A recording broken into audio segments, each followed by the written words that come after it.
Olá pessoal, vamos lá, aqui Ronaldo Martinelli falando, novamente fazendo o Fivecast, né? A gente ficou um tempinho sem fazer, mas isso teve um motivo, né? A gente teve um período de preparação de provas, sempre o verão é bem complicado, a gente trabalha bastante, né? E o Fivecast ficou meio de lado, mas sempre foi um projeto meu do Core, né? Do coração. E eu nunca esqueci dele. E aí nós estamos voltando agora hoje com força total, trazendo aqui uma atleta minha, né? Uma baita atleta, diga-se de passagem, que vai contar a história dela, a história não só de vida no esporte, porque quem só fala de esporte, a gente não tem outro tema, e ela vai contar um pouquinho da história dela e de tudo, do porquê, né, que ela resolveu fazer uma prova, né, aqui que quem segue ela nas mídias sabe bem a prova que ela fez. E ela vai contar um pouquinho dessa história também, tá? Então, eu tô aqui com a minha querida amiga Maíra Catenati, a mais conhecida como Japinha, ou Japa, ou enfim, ninguém mais conhece ela como Maíra. Querida, muito obrigado primeiro por você estar aqui, tá? É um privilégio você ter uma história super legal, é uma história sim de superação, né? Talvez o resultado não foi o que você esperava, ou foi, não sei, aí você vai contar aqui, mas de qualquer forma você teve vários problemas e é isso que a gente vai contar um pouquinho aqui hoje, tá? Então, obrigado, quero que você se apresente um pouquinho, pode falar a sua idade, pode falar quem é, inclusive seu marido, que também participou, né, de toda essa operação, não só de treino, mas também da prova. E conta um pouquinho aí de você, e aí a gente já entra com as perguntas. Então, bom, antes de tudo, queria te agradecer. Para mim é uma honra poder participar desse podcast.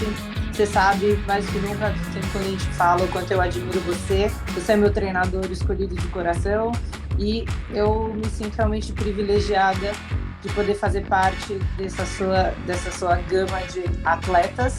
Obrigada por esse super atleta. Às vezes a gente se questiona no meio do caminho.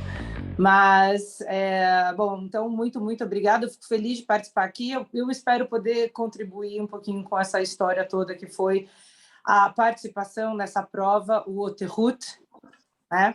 Alpes, Exatamente. que, sem sombra de dúvida, foi a coisa mais ensandecedora, maluca, estúpida e maravilhosa que eu já fiz toda a minha vida, né? Exatamente.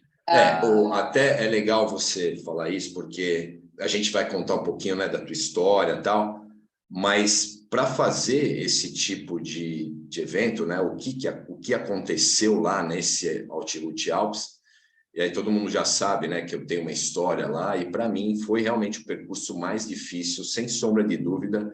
E eu, não só as versões que eu participei, mas eu também conheci as outras versões nos outros anos, e eu não vi nenhuma, digamos assim, versão que tenha sido mais dura do que essa. E para fazer isso, precisa ter uma cabeça muito boa e alguém que já teve um histórico, né, como você. Isso lá de trás, acho que todo mundo que participa, né, de um evento desse, certamente já teve um histórico, já fez alguma coisa, né, lá na adolescência, talvez até começando pela infância. E você agora, além de ser atleta, também é uma psicóloga do esporte, né? Então nós vamos falar também um pouquinho disso, mas eu queria que você até começasse contando a tua história no esporte, como é que você começou, que você me falou, não foi no ciclismo, né? Óbvio, mas eu quero que você comece a contar isso, porque eu acho que foi isso que, inclusive, te deu, né, uma preparação mental, né, para você aguentar o treino e também aguentar a competição. Fala um pouquinho para a gente. Bom, eu venho da água, né? Eu fui nadadora. Na verdade, eu começo minha vida, minha iniciação esportiva muito cedo. Literalmente, quando eu tinha uns 5, 6 aninhos, já comecei a nadar. Quando eu já tinha 10 anos de idade, eu já fazia parte do time competitivo, já praticamente estava sendo para ser federada. Minha vida esportiva, ela começou realmente muito cedo, com uma carga e uma exigência, talvez uma expectativa própria muito grande. E aí, sem sombra de dúvida, para mim, foi uma coisa que me ajudou muito. Assim, o histórico vindo da água, com certeza, me dá uma base para, né, para poder surfar outros esportes e talvez ter um condicionamento melhor. E, sem sombra de dúvida, no Terrut, isso o próprio Pavani, meu marido, não vai me deixar mentir, inúmeras vezes durante a prova eu falava, cara, eu vivi isso na água. Cara, eu vivi isso na água. O quê? Uma estafa, uma sensação de que tudo vai ruir, mas você tem que continuar, enfim. Acho que eu posso contar um pouquinho mais para frente. Mas quantos anos que você começou, você lembra? Mais ou menos? eu comecei a nadar você competir, vai. Competi com 9 anos, por aí. É mesmo, já tão cedo assim, caramba. Eu fui campeã paulista de 100 metros clássico, né, o peito. Eu tinha pouco, tinha 12 anos, né? E já treinava 4.000, 5.000 na piscina, né? Então isso dá em tempo mais ou menos, porque às vezes as pessoas, você fala 4.000, 5.000, elas não têm noção do que é nadar isso, né? Mas quanto tempo, né, você ficava dentro da piscina? Eu entrava literalmente, eu saía da escola meio-dia, 1h eu estava no clube, 1h30 eu já estava na água e às vezes ficava na água até às 5h30, 6h da tarde, da noite. Saía e ia comer. E isso é uma outra coisa que acho que muitas vezes me remetia no Terrut, era essa questão da alimentação. Não vou misturar muito aqui, mas na época que eu nadava, a gente está falando não, mas de pode falar, tem a ver, pode falar sim, não tem problema. Em 1990, existia uma ignorância crônica no mundo em relação ao processo de alimentação dos atletas, né? Então, que inclusive a falta de alimentação própria para um atleta de alta performance vai contribuir muito para os processos de burnout ou de dropout, né? Que é quando um atleta vai saindo de uma modalidade para outra por um excesso de exaustão ou de treino, e a falta de alimentação faz com que você vai ruindo fisicamente. E na época, 1900 e pouco, a gente ficava nadando 4 quilômetros na piscina, sabe o que eu tomava? Nada. Água da piscina, era isso. Tomava cloro. Tomava cloro. E uma prova como um Terrut, sem sombra de dúvida, eu acho que tem uma implicação da parte de alimentação extremamente importante. Você ir para uma prova de ultra endurance, eu nem diria que o Terrut de 7 dias, né, o Alps é endurance, não é endurance, isso é ultra endurance, né? A parte de alimentação super importante. Eu vou só me apresentar rapidinho, Rô. Então, só para contextualizar, né? Meu nome é Maíra, eu tenho 38 anos, eu sou casada há 15 anos com o Fernando Pavani, nosso recém-debutante ciclista. Recém-talentoso ciclista, por sinal. Talentoso, largou já, eu tô ferrada. E também tem um histórico no esporte que ele está performando super bem, mas ele não vem do nada, né? Ele iniciou o ciclismo há pouco tempo, mas ele tem uma história no esporte, assim como você, né? Então, se imagina, você teve, acredito eu, né, muito mais facilidade em entrar no ciclismo, que é um esporte super vigoroso, super exigente, do que aquela pessoa, por exemplo, que não teve essa experiência que você teve na infância, né? Porque você falou 9 anos, infância e depois adolescência, né? E me fala uma coisa, você dessa época, né, que você chegou, né? Isso é praticamente uma vida de alto rendimento mesmo, né? Que você iniciou. Eu acho que até na natação a vida competitiva, digamos assim, ela inicia mais cedo do que as outras modalidades, né?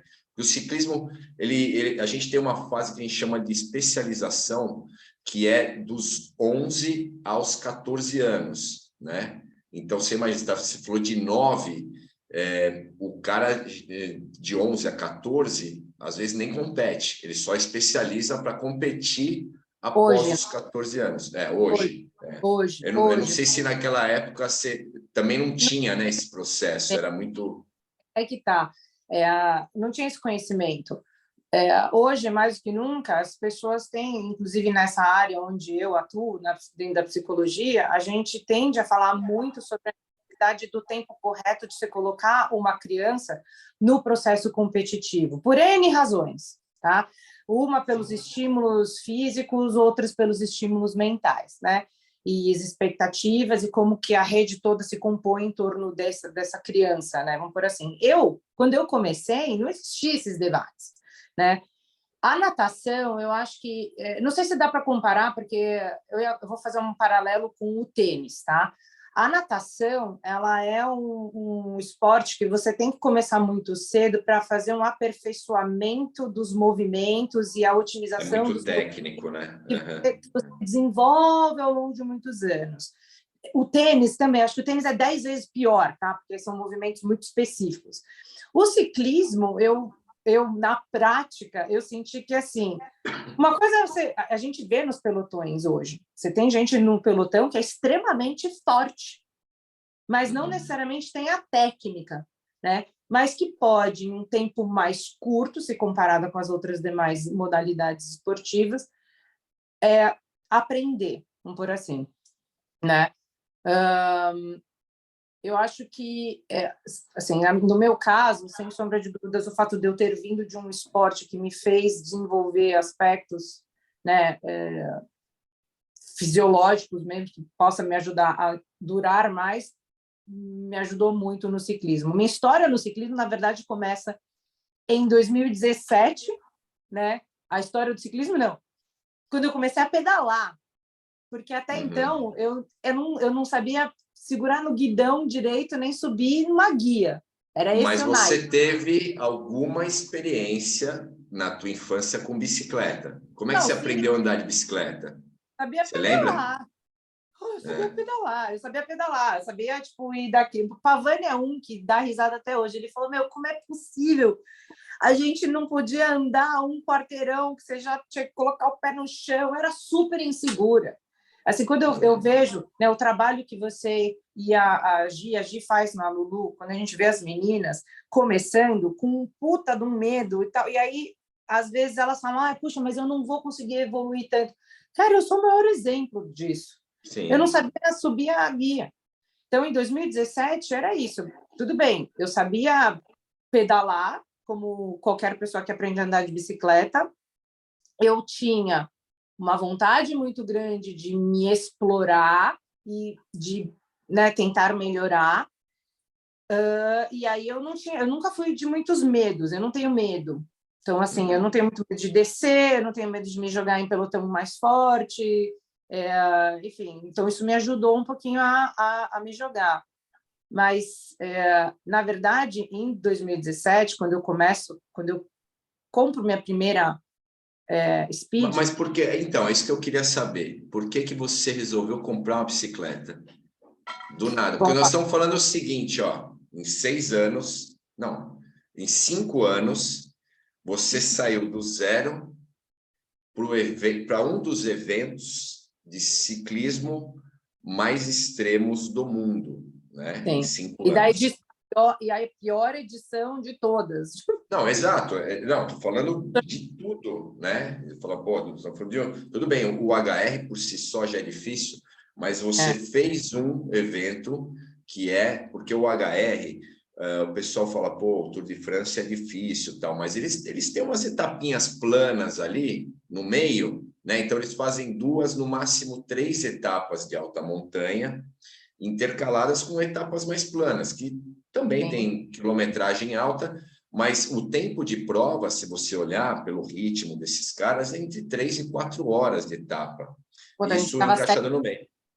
A gente chegamos a ficar aí mais de 7 horas em cima da bicicleta em pelo menos 2 etapas, né?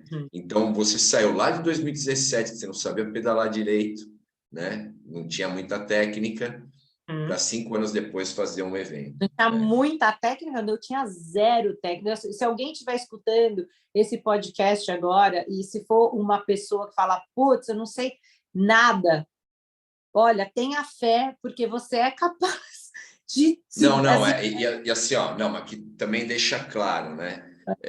Você veio de um esporte, você já tinha uma sim, cabeça, sim, né, sim, sem dúvida. agonística, como se diz em italiano, Sim, e diferente de uma pessoa que não fez. Então, assim, ó, a sem dúvida. Maíra, ela fez esse processo em 5 anos, mas para qualquer um aqui, pode ser que dure mais ou até dure menos, Menos. mas não é a mesma coisa para todo mundo, Sim. tá? Foi no caso dela, né? É. Maíra, que veio lá da Sim. natação, tá? Aliás, uma coisa extremamente importante, isso eu falo direto, tanto entre nós, os amigos e pacientes, assim, as pessoas têm que parar de se colocar nas cestas, juntas, todas nos mesmos ovos, né? Então, assim, Sim, existe exato. realmente a parte da individualização. Esquece, a história de um é história de um, a história de outro é outro.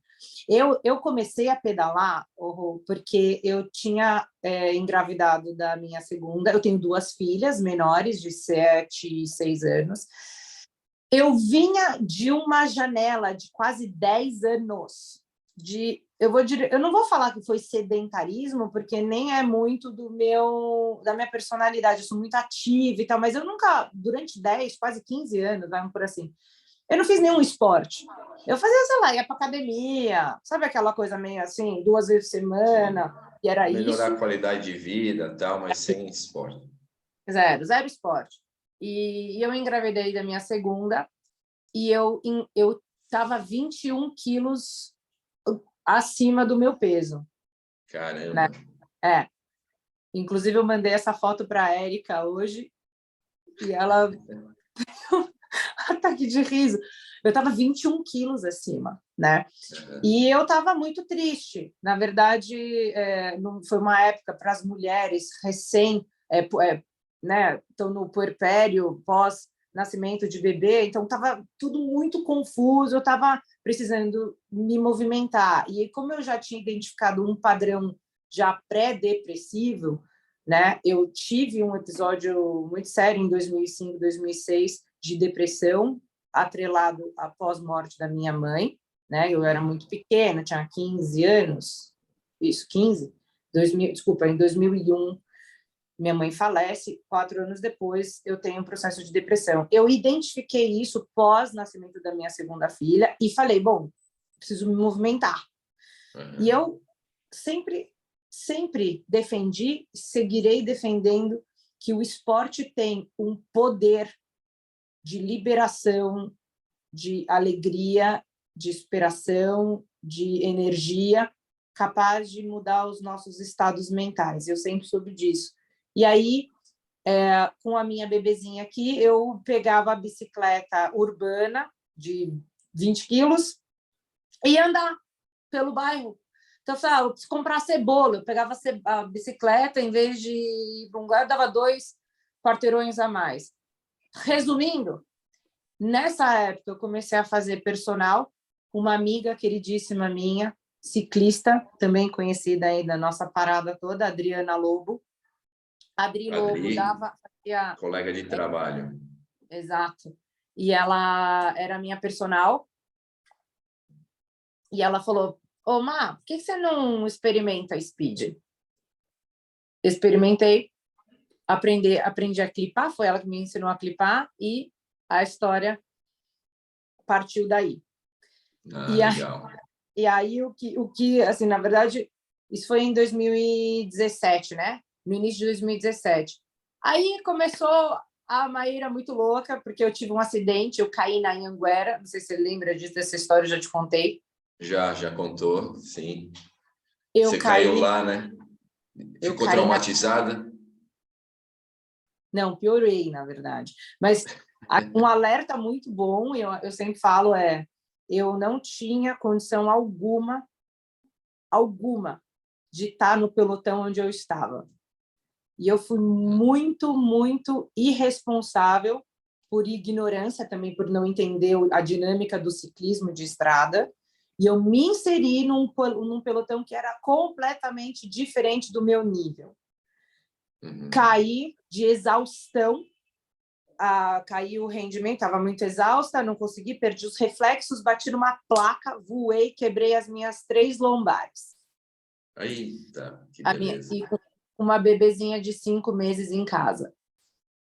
Então, foi bem... Ou seja, não pegou ela no colo até o final pelo menos do primeiro ano, né? Que aí começa a andar e tal. Muito traumático. Isso foi traumático. Eu fiquei, depois desse acidente, procurei estar em um grupo, fiquei com esse grupo durante 1 ano, né? E foi lá que eu comecei a desenvolver um pouquinho mais da minha segurança. E aí, em dezembro, em agosto de 2019, eu entrei para 5 Ways. Foi ontem isso, se a gente for parar para pensar. Exato. Né? Passou muito rápido. Passou muito rápido. E aí, em agosto de 2019, eu começo a treinar pela primeira vez com planilha, que você começou a me passar as planilhas. E aí eu vi o meu ciclismo fazer assim. Sim, eu tive uma melhora abrupta, absurda, tendo os estímulos corretos e fazendo a alimentação correta. Então, foi tudo uma sucessão. Sim. Então, e aí, em 2019, dezembro, vocês me convidaram a participar do time da Lulu. Isso. É isso. E aí, bom, foram 2 anos... Aí você começou a sofrência total, né? Dos treinos, aqueles que judiam das atletas que são do nível como o seu, né? Bom... Do HR, só falando, assim, na verdade, a decisão do HR foi quando eu comecei a pedalar, ali na época do acidente, eu olhava e falava assim, o que é essa prova? E o HR para mim, eu olhava e falava, será que um dia eu consigo escalar o Everest? Era essa a distância para mim. Eles vendiam, inclusive, as primeiras vendas do Altiroute, era essa, né? Escale o Everest aliás, 3 vezes, era 3 vezes mais o quanto você escalaria para o Everest, né? Porque o Everest e eu olhava, e aí, na época que eu entrei para 5 Ways, eu fiz uma inscrição na HR. Só que aí veio a pandemia, e o HR foi cancelado para nós brasileiros 2 anos, duas Exato. edições seguidas. Ou seja, era para você ter participado em 2020, e isso contando aí que você tinha só 3 anos, né, de ciclismo. E vamos falar que até, entre aspas, foi benéfico, porque eu acredito que você tenha vivenciado mais o ciclismo, isso te deu mais bagagem para você participar dessa prova que tem um nível técnico também muito alto, né? Não é todo mundo que... As subidas, óbvio, é físico, então você tem que treinar, faz parte, né, da preparação, mas as descidas não, apesar de muitos trechos, né, que foram neutralizados e tal, mas a descida ela apavora muita gente, né? Então, e você precisa treinar, por mais que seja neutralizado, você precisa descer. Então, você está ali numa estrada super estreita, que você não tem guarda-reio, e depois da estrada você vê o abismo ali, né? Nas curvas, principalmente. Curvas em cotovelo e tal, não é todo mundo que consegue fazer, justamente também pela questão técnica. E você, em 2 anos mais, eu acho que você conseguiu crescer ainda mais, né? Até porque você entrou em algumas competições com o time da Lulu, né? E acredito que você também tenha ganhado força, pelo menos a parte técnica, com isso, não foi? Sem dúvida. Eu diria o seguinte, tem 2 coisas. Eu acho que para o HR que a gente fez agora, não existe nenhum treinamento que vai te deixar 100% preparado para aquela bronca. Essa é a grande real. Exatamente. Não existe. De tudo, todos os dias de manhã, você senta no café da manhã, tem uma pessoa do teu lado com um emblema de 5, 6 HRs falando, essa foi a pior edição que eu já fiz na minha vida. E esse, pelo amor de Deus. Então, acho que esse ano foi assim, mas sem sombra de dúvida, ter feito esse HR 2 anos depois, para mim, foi fundamental. principalmente no aspecto das descidas. Eu acho que eu tive um tempo maior para realmente ganhar um processo de segurança. E aí eu acho assim, para quem um dia quiser fazer um HR, eu acho que eu e você, a gente até já falou sobre isso, quem quer fazer um HR, se eu puder, enfim, sugerir, eu diria assim, comece com um HR até, no meu caso, poderia ter sido assim, faz um HR de 3 dias, depois pode tentar um HR de 5 dias, e depois ir para o último HR, que é o Oconcours, que é o Alp 7 dias. Ah, não, dá para. Então quer dizer que não dá para fazer o HR de 7 dias de primeira? Claro que dá. Dá para caramba. Mas eu acho que todo este processo para chegar num HR Alpes e ser uma experiência que faça mais sentido em toda a parte de estruturação física e principalmente na estruturação mental, faz mais sentido um atleta experienciar os outros HRs antes de ir para uma bronca como o Alpes. Eu não sei se você concorda comigo. Não, total, é o processo, né? A gente vive falando disso, faz parte do roteiro, não só você, de repente, participar de eventos mais curtos, e eu falo até começando até os de um dia. Tem muita gente que se enfia lá num evento de 3 dias e não fez um evento de alta montanha, seja qual for. Até, vamos falar do Letap Brasil, é um evento de alta montanha, mal menos, né? Ela sobe bastante, não falo alta montanha, pessoal. Tudo bem, a Serra Velha é uma montanha? É uma montanha, é uma prova difícil, eu considero uma prova difícil. Só que é uma montanha no final, um 12, um pouquinho menos de 13 quilômetros. Lá nos Alpes, por exemplo, a gente tem de rodo montanhas de 20 quilômetros, né? E a preparação aqui no Brasil é muito difícil. Então, por isso que eu falo que participar de eventos de alta montanha, principalmente na Europa, faz parte, né, da sua formação para você se preparar fisicamente, mentalmente para um evento começando de 3 dias, depois passando por de 5, depois passando por de 7. O pessoal, vai fazer uma maratona das Dolomitas, né? É um dia que você vai escalar 4.000 metros com 8 montanhas. Isso, né? Duríssimo. Você pode fazer exato, marmote ou l'Étape francês, né? São eventos que têm mais a ver, né? Então acho que assim, é importante sim vivenciar, assim como os training camps também. Você pode fazer aqui, né? A gente fez de monte, né, Maíra? Quantos a gente fez? E você pode também fazer na Europa. Pega lá 3, 4 dias, vai pedalar nas montanhas de lá para se preparar antes de você ir para um evento, principalmente evento de 7 dias, né? E aí até eu quero que você conte isso também. Aliás, eu quero que você comece, porque assim, você é uma mãe, você tem 38 anos, é uma mãe de 2 filhas, casada, é psicóloga, né? De esporte trabalha, e você foi fazer uma multi-route, arrumou tempo para fazer, para se virar e tal.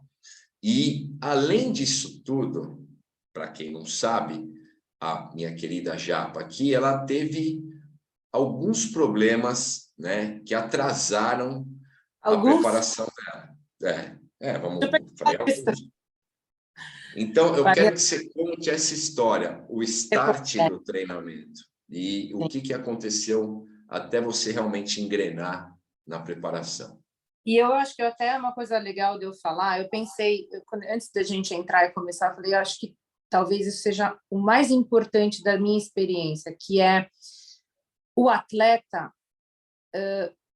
constantemente se perguntar em que momento ele está e o que é de fato plausível, o que é de fato né, o que é possível dele fazer e aonde que está o objetivo e a meta desse atleta para ver se o caminho que ele vai fazer vai ser sustentável. Então, tendo dito isso, por que eu falo?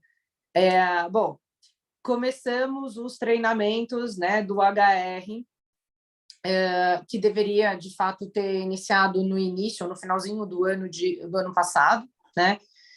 Mas eu vim de um ano caótico. Em março do ano passado, eu fui atropelada e era um momento que eu estava indo muito bem. Eu estava com os meus melhores números na época, eu estava me sentindo forte e a gente estava com a programação, né, Rô, né, toda estruturada para que eu pudesse chegar no HR no meu melhor. Eu fui atropelada. A cirurgia não foi um sucesso a primeira. Eu tive que refazer essa cirurgia um mês depois. Isso foi abril. Em maio, eu tive que refazer, então eu fui voltar para a estrada eu fui ver, eu até anotei porque eu tinha esquecido. Eu voltei dia 29 de agosto de 2021 para a estrada, né? E aí eu volto a treinar, porque eu vinha do rolo, eu volto a pegar, a engrenar, e aí eu pego Covid no final do ano. Então, foi em novembro. E aí, em janeiro deste ano, eu peguei Covid de novo. Em E aí, questão de um mês, você pegou Covid duas vezes. Eu peguei 2 vezes Covid. Estou vendo atropelamento, Covid. E aí, para a cerejinha no bolo, foi fenomenal. Eu quebrei. Eu fiquei com medo de ligar para você. Falando, eu falei, nossa, o Ronaldo vai me bater. No dia que eu volto do Covid, dia 24 de janeiro deste ano, eu resolvi andar de mountain bike. E eu nunca tinha andado de mountain bike na minha vida. Óbvio que aconteceu, caí, quebrei minhas 3 costelas.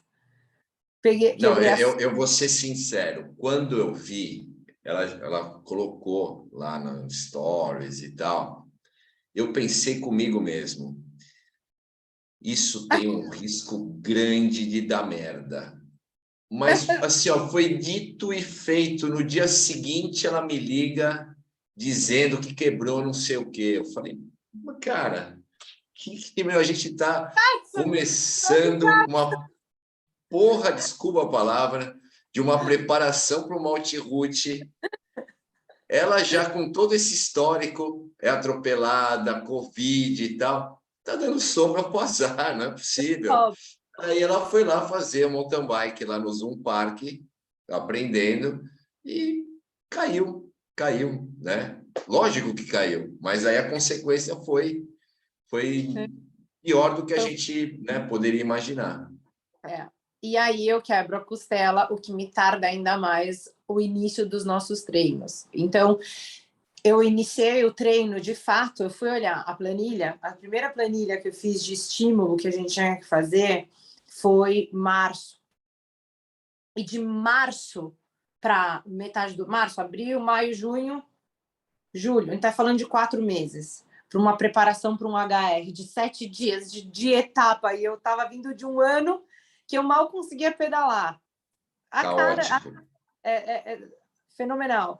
E aí, realmente, né, eu faço uma melhora considerável, porque eu lembro que quando eu voltei a pedalar, eu mal conseguia sustentar ali os meus 150 watts na época, era muito difícil, mas eu faço um ramp muito rápido, né, e aí eu fui para a Itália em julho, fazer um training camp de vários dias, bom, viajar com a família, mas levei meu corpo para a montanha pela primeira vez, fazendo montanhas de 20 quilômetros, 30 quilômetros, fiz o Stelvio, duplo Stelvio, Gávea, Mortirolo, eu fiz tudo isso em julho, vindo de todo esse cenário.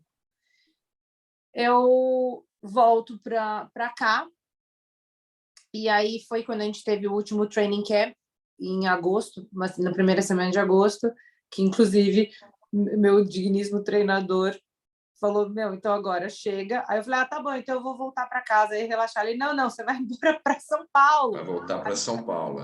Você tá, chega, acabou, done deal, amiga, vai lá relaxar. E aí, o que acontece, aí só já contando o que aconteceu comigo no HR, eu chego para essa prova, que realmente é uma prova que exige demais fisicamente do atleta.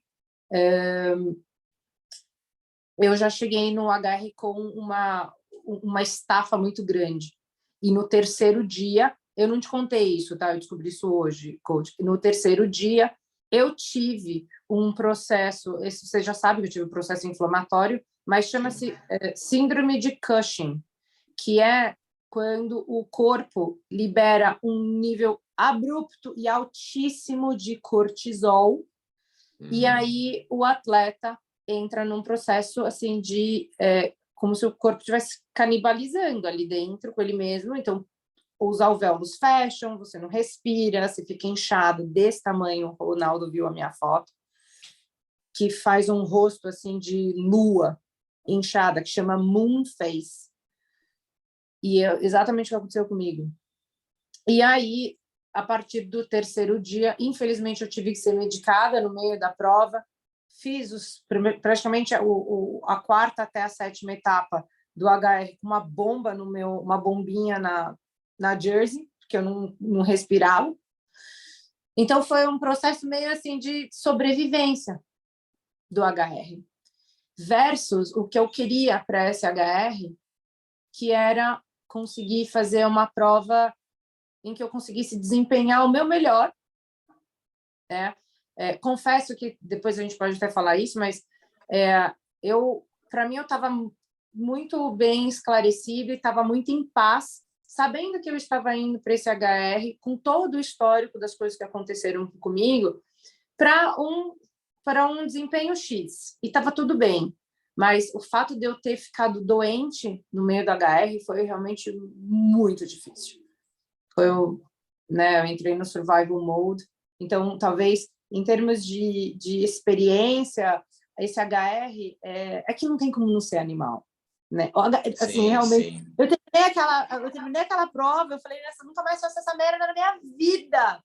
Aí, uma semana depois, eu já estava inscrita no HR Pirineus. Mas é bem isso, né? Eu sempre eu alertei vocês, né, sobre todo o desgaste físico e mental, né? Que a preparação, porque assim, chegar lá, os 7 dias, tudo bem que esse foi meio hard mesmo, né? Tava muito acima do que, digamos assim, é o normal de uma alt-route, né? A gente fala HR aqui, é alt-route, tá, pessoal? Mas, mesmo assim, a gente, na preparação, é sempre um desgaste. Você tem uma série de coisas. Quando eu mandei a Maíra e o Pavani para casa, o que eu percebi era mais um desgaste mental, e eles precisando das filhas e as filhas precisando deles, isso na cabeça, né? Deles não ia adiantar estar lá em Campos descansando para dia seguinte voltar a treinar.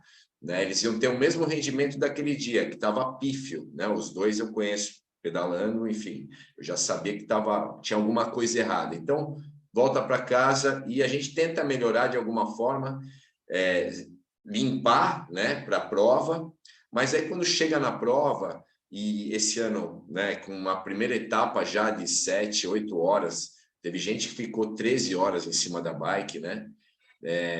Aí você já começa todos esses processos inflamatórios, vem o sofrimento, aquela parte mental, né, muito pesada, tal. O dia seguinte pesado de novo e uma porrada atrás da outra, um dia, né, de porrada atrás do outro.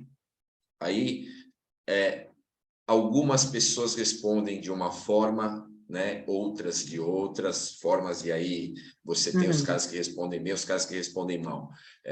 E é comum isso acontecer. É comum acontecer até antes da prova, né? A gente entender que talvez tenha alguma coisa que vai funcionar ou não vai funcionar bem no dia da prova.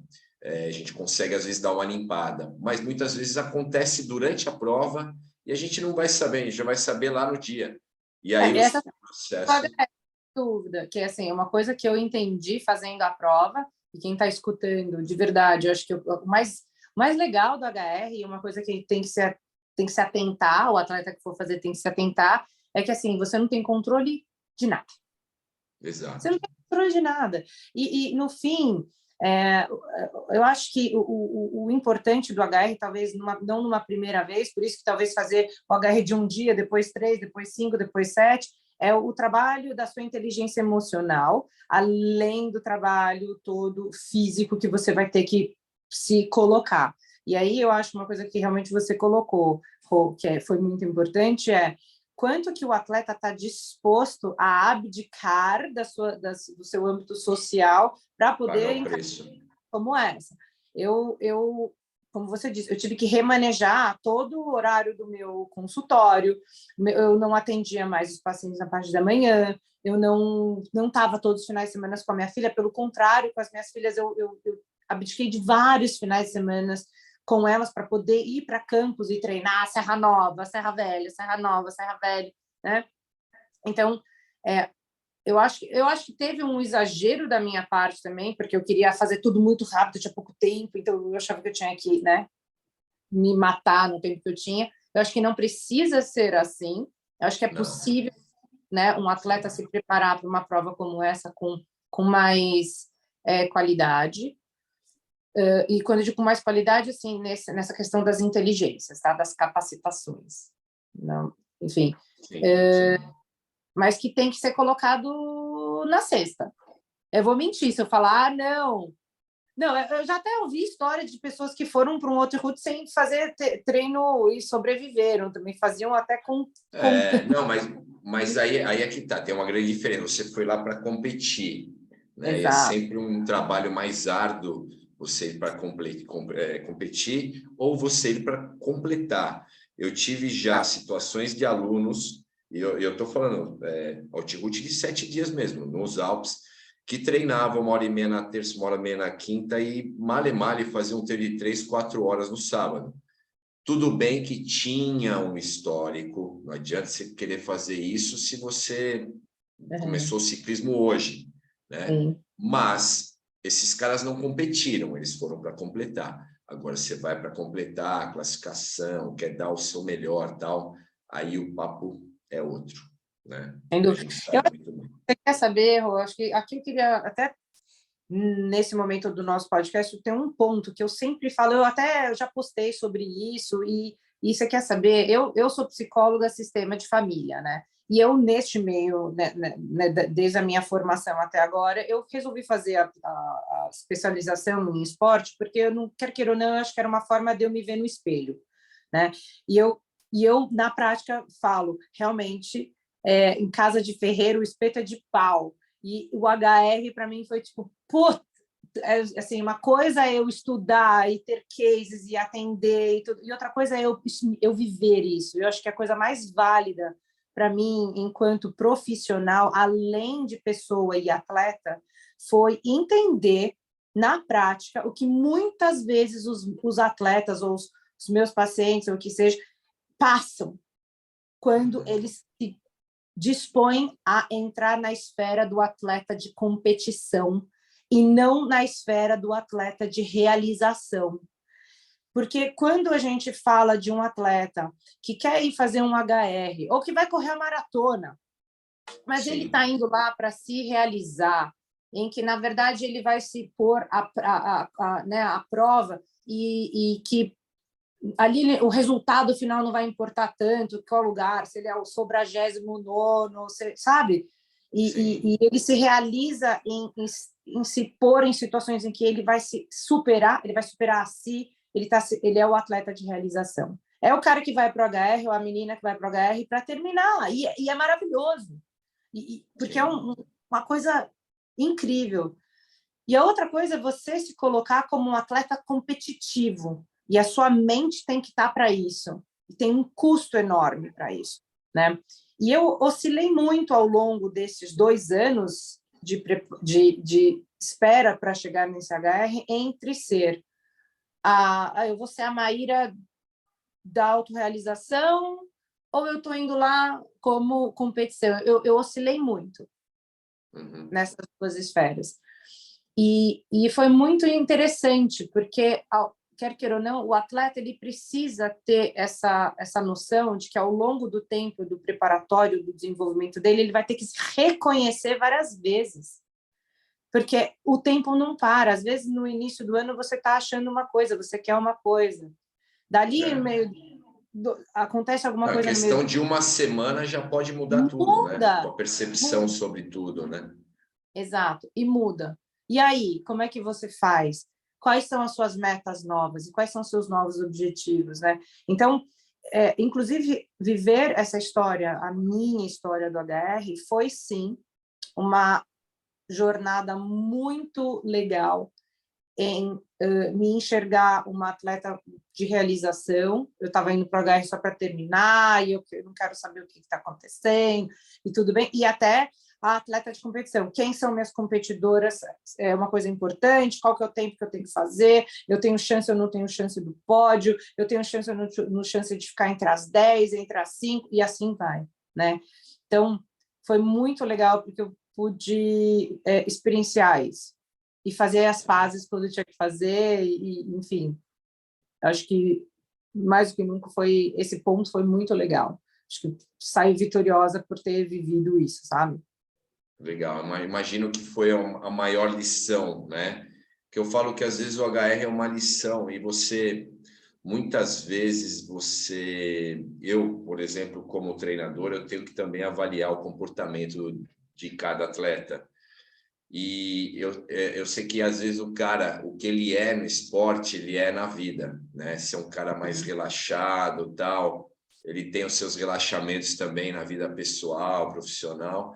E quando o cara ele é muito focado, ele se demonstra também na vida pessoal também muito focado. E eu acho que é muito o teu caso também, né? O caso do Pavani também, né? Que é um cara também super focado, tem uma história de vida aí, das melhores. E acredito eu que vocês, os dois, tenham saído do HR com alguns aprendizados, não só no esporte. E aí eu não falo de vocês, mas até das pessoas que estavam lá com a gente, que também fizeram a primeira vez.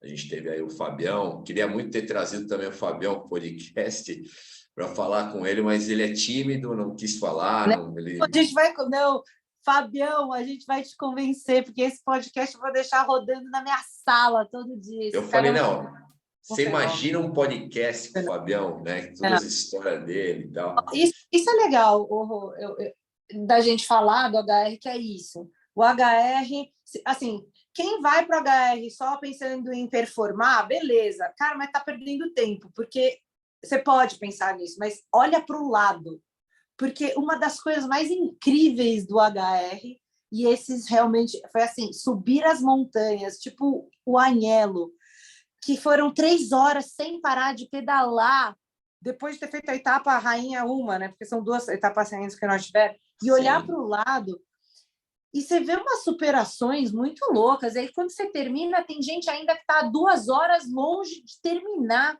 e a pessoa termina com um sorriso no rosto, entende? A vibe é muito legal, a vibe é outra. Né? É o maior ensinamento, essa prova é surreal. A parte da superação vai muito... O esporte é muito além, realmente, do esporte. Ali não é o esporte. É uma coisa que transcende muito a ideia da performance. Eu acho que o HR é uma ideia... Uma ideia não. O HR é meio que uma concretização dessa ideia da superação, sabe? Exato. É o isso, resultado final, né? É o resultado final. Isso é outra coisa também, realmente é incrível. Tipo, você ter de tudo lá. Você tem a performance, você tem a autorrealização e você tem a admiração, que não tem como você não ter. Porque eu falei até para o nosso amigo Luca, que é o vencedor, né, do HR desse ano, eu disse assim, Luca, eu te admiro muito. Realmente, o que você fez é um fenômeno. O cara, o moleque é um fenômeno, né? Sim. Falei, mas tem 2 pessoas que eu, cara, de boa, esses caras são muito mais foda que você. Ele é quem? Aí eu falei, os últimos. Os últimos, com certeza. Os últimos. Esses caras fizeram. Eu falei, Luca, você fazia em 3 horas. Os caras faziam em 10. E estavam no dia seguinte largando. Às vezes o triplo, é verdade, né? O quanto os caras têm menos tempo para se recuperar, mais tempo de esforço físico. Realmente, por isso que é cada um, né, no seu desafio. Você imagina o que é, né? A gente encontrou, eu não lembro do nome daquela moça que sempre ficava por último, e ela às vezes até largava antes. Não. Tá. tinha uma mulher mais Mas sempre gordinha, né? Que ela estava mais pesada e tal, e ela largava antes e ela chegava muito tempo depois. Inclusive, eu acho que teve só uma ou duas etapas que ela completou no tempo. E pode largar, né? Altitude, você mesmo não completando no tempo, você pode largar no dia seguinte. E ela, meu, 10, a gente fazia em 7, ela não fazia menos de 12. não, Certeza. bom, achou que eu era uma louca, Ronaldo. No final, é, foi aquela mulher que quando ela chegou, eu abracei e comecei a chorar. Isso, ela mesma, é que eu não sei o nome Ela, dela, meu Deus, mas a mulher é tá a própria. chorando, mas ela representava tanta coisa para mim. Então é isso, eu acho que realmente, para quem quiser fazer o HR, é saber realmente que é uma prova que não é só os 7 dias e é o sofrimento e o treino, é um negócio realmente muito maior e vale muito a É, pena. exatamente. E assim, acho que cabe a gente que já tem experiência de ter feito, vocês entenderem que o HR ele é uma missão, né? A gente fala desafio e tal, mas ele acaba sendo realmente uma missão. Essa missão é você passar pela sequência de treinamento, que também é um aprendizado esportivo, um aprendizado de vida, enfim, se falar, pô, algo em cima da bicicleta pode me ensinar alguma coisa? Sim, pode te ensinar muita coisa. Né? Oh, Eu queria muito, eu sei que isso de repente nem é saudável, mas eu queria muito que o meu filho de 6 anos tivesse a experiência de fazer uma altitude para ele entender o quanto um esforço físico, quanto você precisa se dedicar, né? Quanto você precisa ter disciplina, né? Então, essas coisas são aprendizadas. Não adianta você falar que não, mas você acaba crescendo muito com isso, né? Eu comecei, quando eu fazia Ironman, eu já cresci muito, né, pessoalmente, tal, e cresci muito vendo os meus atletas, né, se dedicarem, cada um com a sua história, cada um com um tipo de comportamento, e isso acrescentou muito os atletas e a minha preparação para essas provas. Então, entendam o HR como uma missão, se um dia você está ouvindo aí quiser fazer, entendam como uma missão e que isso realmente pode, às vezes, entre aspas, né, a gente até brinca, ciclismo saudável, pode não ser muito saudável, às vezes, mas pode te acrescentar, vamos falar que o saudável ele pode vir através de outras características, né, tanto da parte psicológica quanto da parte física. a palavra, as duas palavras que eu diria do HR é enfrentamento de adversidades. Exatamente. De crise, né? Adversidades, crise, é isso aí. É enfrentamento de adversidades. Perfeito. E tempo de dizer que é importante a gente saber valorizar todos os atletas que fazem o HR ou que fazem uma maratona ou que se preparam para um Letap Brasil ou que se preparam para um Bike Series, não importa, que fazem, que se põem a enfrentar as adversidades e de uma forma equilibrada, de uma forma que a gente possa ver o envolvimento dessa pessoa de forma leal, de uma forma coesa, consistente, porque é isso, né, Rô?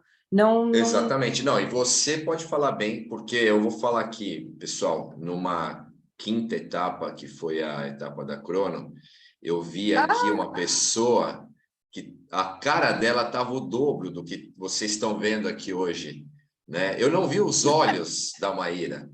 Ela estava mais japonesa do que nunca. Ela estava com os olhos assim fechados, aqui tudo inchado e tal. Então, foi uma baita diversidade. Eu tentei ajudá-la de alguma forma, porque eu sabia que tinha alguma coisa que não estava legal, mas a pessoa pode pirar numa situação dessa. Tipo, não quero mais, não vou fazer mais. Como eu já vi gente que no terceiro dia de prova já foi embora para casa, não aguentou. Não, ela estava lá inchada, sabendo que estava inchada, que tinha alguma coisa errada, e foi até o sétimo dia, até o final do sétimo dia. Então, é realmente isso. Essa história da diversidade realmente é um negócio que você aprende a lidar, né, com crises. né? E aí eu te admiro, parabéns aí por você ter realmente conseguido chegar até o fim do jeito que você estava, né? É recíproco. Eu não conheço ninguém muito louco da cabeça que faz 10 vezes o negócio. Assim, Não, mas ó, é engraçado porque eu como é nunca que é? imaginei. O que Deus cria, o diabo junta. Eu falei, Pode ser, pode ser. Eu já falei essa história do Giba, tal, que ele que falou que eu ia voltar lá todos os anos, mas no primeiro Outreach que eu fiz, no quarto dia, eu estava num mau humor, mas tão grande, cara, que eu falei, eu não queria estar aqui, eu não tinha filho ainda, eu falei, eu queria estar com a minha esposa, eu vou pro hotel agora, eu não queria estar com o Mansur, que era o meu companheiro de quarto, eu queria estar na França com a minha esposa, que bicicleta nada, tal. óbvio. Exatamente. E aí foi passando. No ano seguinte foi o que você falou, né? 5 dias depois você já quer fazer a inscrição para o ano seguinte e tal. Você começa a vivenciar muito a prova, né? E aí, bom, passou esse tempo todo, cheguei no 10º, não sei como, controlando as minhas crises, as adversidades, como você falou, e estamos aí, tá? Mas, querida, ó, parabéns. A gente volta aqui, se Deus quiser, até para contar a tua história com o Pavani na prova, né?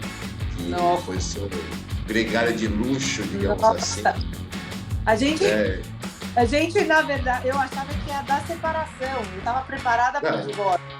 Não, foi o inverso. A pessoa foi incrível, assim, realmente. Foi uma puta história. Eu acho que é o que você falou, a gente volta do HR com muitas coisas diferentes. É verdade. Aí não é ficar floreando a ideia do HR, mas é isso. O HR não são 7 dias, o HR é toda uma preparação antes, é o se unir com uma galera e fazer os training camps e ir para casa. Exato, a parte legal, né? Isso é incrível. Então, e não é à toa que a gente já se inscreveu no ano que vem. Faremos de novo. E eu já tenho ideias até para 2024 e o Ronaldo sabe muito bem, né? Isso aí. Vamos trabalhar, né? Bom, pessoal, Obrigada. Então, de novo, obrigado de novo a sua participação. E essa é só a primeira, né? Você tem sempre bastante história legal para contar. Obrigado a todo mundo que está assistindo a gente até agora, né? Como eu disse, o Fivecast está voltando agora com força total. A gente só fala de treinamento aqui, fala de HR, fala de desafio, enfim. E importante para todo mundo que queira ingressar no esporte ou que queira aprender um pouquinho, né? Ou ter um pouquinho de informação dessas provas, desses desafios. O intuito do Fivecast é esse, tá? Então, obrigado, Maíra. Obrigada. Obrigadão mesmo. Beijo, obrigado. Pessoal, um grande abraço, bom dia, boa tarde, boa noite, como eu sempre me despeço aí. Obrigado por vocês terem assistido até aqui e até a próxima. Grande beijo.